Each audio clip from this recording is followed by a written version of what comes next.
Ah, les bâtards. Voici un monsieur, tellement il a exagéré sur les doutes de ses filles. Une fois en mariage, elles ont vécu l'enfer. Histoire vraie. L'affaire se passe au Congo.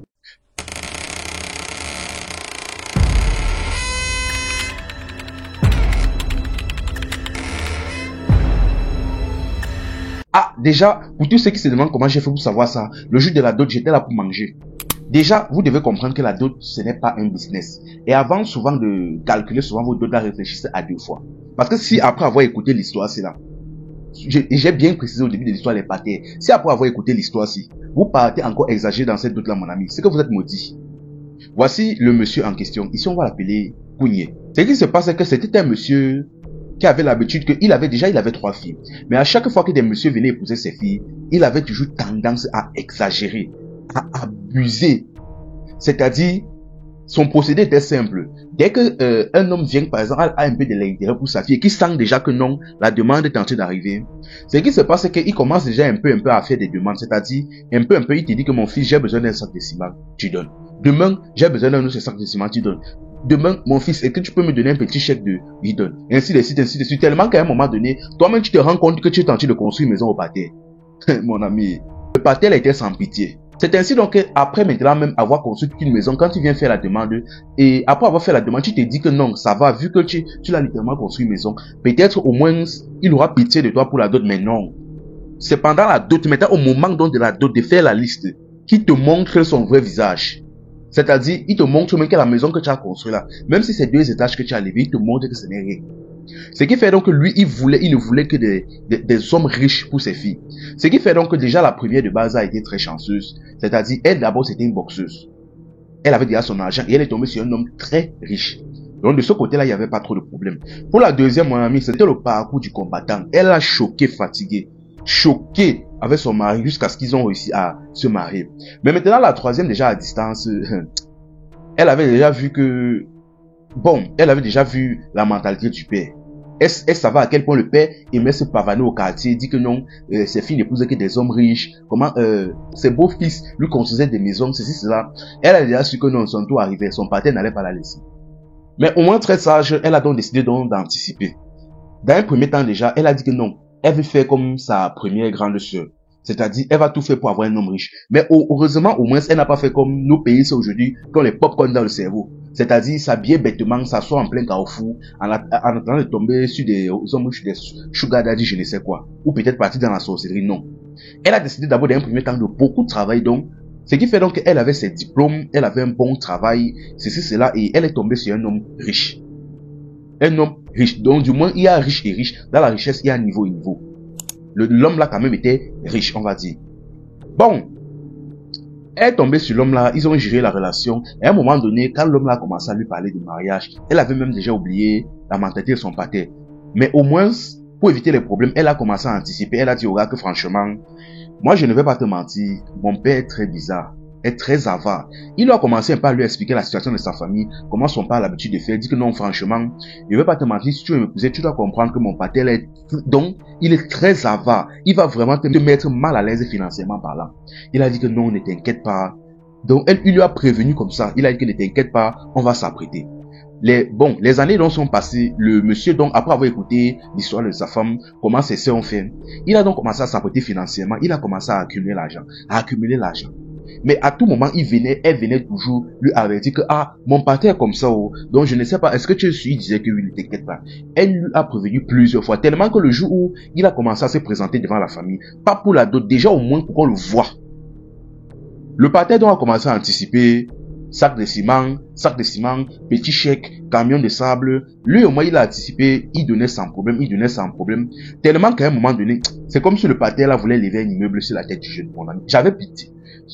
Donc, si tu n'as pas pitié de lui, c'est que tu es maudit. Sentez-vous à l'aise. Il a donc géré. À un moment donné, dès que la maison était terminée, il n'y avait que le portail et la clôture qui n'avaient pas payé, mais la maison était terminée, toute l'intégralité de la maison était terminée. Le pâté avait levé, je crois que c'était un truc comme 3 étages sur la tête du petit. Ben, le petit était presque à sec. Mais bref, pendant la dot maintenant, il s'est dit que non, le pâté devait avoir un peu pitié de lui, vu que quand même, il lui a levé au moins plusieurs étages. Il lui a quand même levé ou c'est 2 ou c'est 3 étages. Il s'est dit que non, le pâté devait un peu temporiser, il devait un peu baisser le niveau pour la dot. Mais non, C'est pendant la dot que le pater a montré son vrai visage. Le jeune homme a vu la dot, il a fait les calculs. Il s'est rendu compte que s'il paye la dot là, que la dot là c'est toutes ses économies, que c'est l'intégralité de ses économies. Mais il a commencé à saigner. Il a commencé un peu à saigner. Sa copine a dit que non, si tu sens que c'est chaud, je ne sais pas, peut-être je peux t'aider, je ne sais pas, j'ai aussi mes économies, j'ai mis un peu là. Il a refusé. Parce que pour ceux qui ne savent pas, normalement, la femme ne doit pas participer dans la dot. La femme normalement ne doit pas participer dans la dot. Pas que non, pas vos histoires de hommes capables ou je ne sais quoi, non. Mais d'un point de vue culturel et spirituel, parce que non, la femme normalement ne doit pas mettre 25 dans la dot. Si on est venu doter une femme, elle ne doit pas mettre 25 dans l'argent sur lequel on doit la doter là. Non. C'est l'homme qui doit travailler sa scène. Ou au pire, peut-être, si je ne me trompe pas, sa propre famille peut encore l'aider. Mais la femme ne doit pas mettre 25 dedans. Il a refusé, dit que non. Si tu mets ton argent dans la dot, ça va me mettre mal à l'aise plus tard. Il a forcé, il a dit que, mais par contre, si tu peux essayer de causer avec ton père pour qu'il baisse un peu le niveau. Elle a dit qu'elle a compris. Elle est partie voir son père.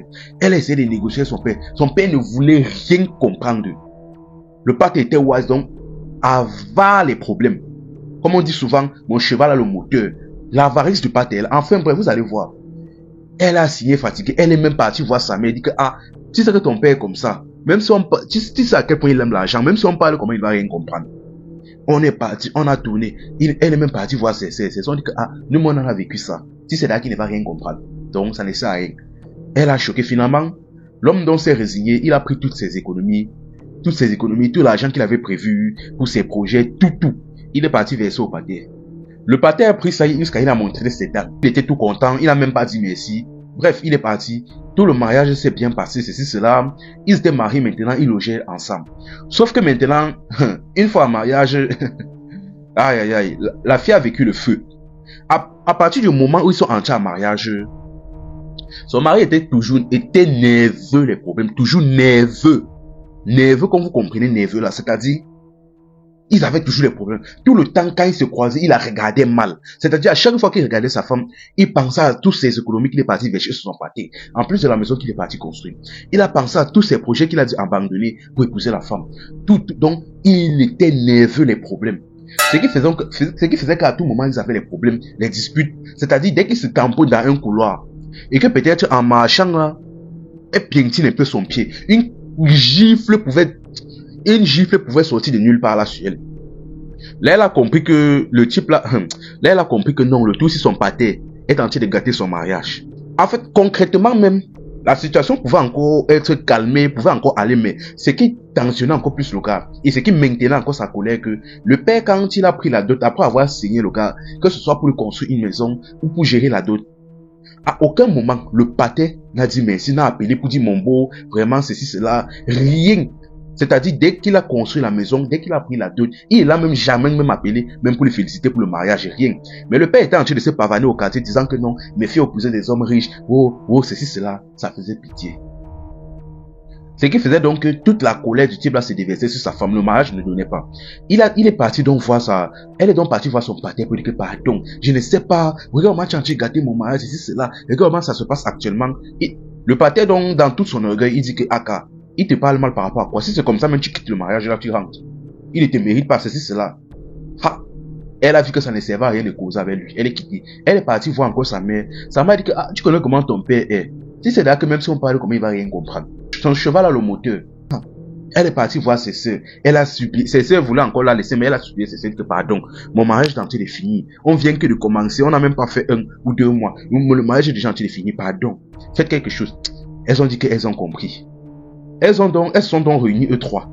Elles se sont assises, elles ont appelé le père. Elles ont fait croire au père que leur mari les avait tous les 3 chassés à cause de tout ce qu'ils avaient eu à faire. Le pâté est donc revenu, quand il a compris l'affaire là, il a compris que, donc, mes 3 beaux-fils ont chassé mes 3 filles, sans parler du fait qu'elles avaient un peu relâché les rumeurs au quartier, de telle manière que tous les gens chez qui il avait l'habitude de se vanter, disant que ses filles ont épousé des hommes riches, lui construisaient des maisons, elles ont relâché des rumeurs dans lesquelles, leur mari les a abandonnés à cause des doutes exagérés de tout l'argent qu'ils réclamaient là. La honte a commencé à se déverser sur le pâté. C'est la partie du moment que le pâté là, son orgueil a commencé un peu à descendre. Il a dit que j'ai compris. Il a appelé chacun de ses beaux. Il s'est excusé. Le premier beau, il s'est excusé. Le deuxième, il s'est excusé. Le troisième, il a dit, ah, mon beau, franchement, je suis désolé. Je ne sais pas, franchement, tu vas seulement m'excuser. Il s'est excusé et il a remercié pour tout ce que le beau a fait. C'est cela. Mine de rien, non seulement ça a sauvé la relation de sa troisième fille, mais en plus de cela, les petites rancunes qu'il y avait sur le premier et le deuxième beau-fils se sont un peu calmées parce que même s'ils n'affichaient pas, vous devez comprendre que chacun avait sa part de nez dans le cœur, avait sa part de rancune dans le cœur. Donc les petits trucs cachés, les petites rancunes cachées là se sont effacées. Tellement ils étaient satisfaits même. Le premier beau dont j'ai précisé était extrêmement riche, a fait un chèque dans lequel il y avait 3 fois la somme de la dot que le troisième beau avait versé. Il a donc fait un chèque là pour lui mettre, pour l'aider. Donc au moins pour qu'il puisse reprendre ses projets et qu'il arrête un peu de regarder mal sa femme.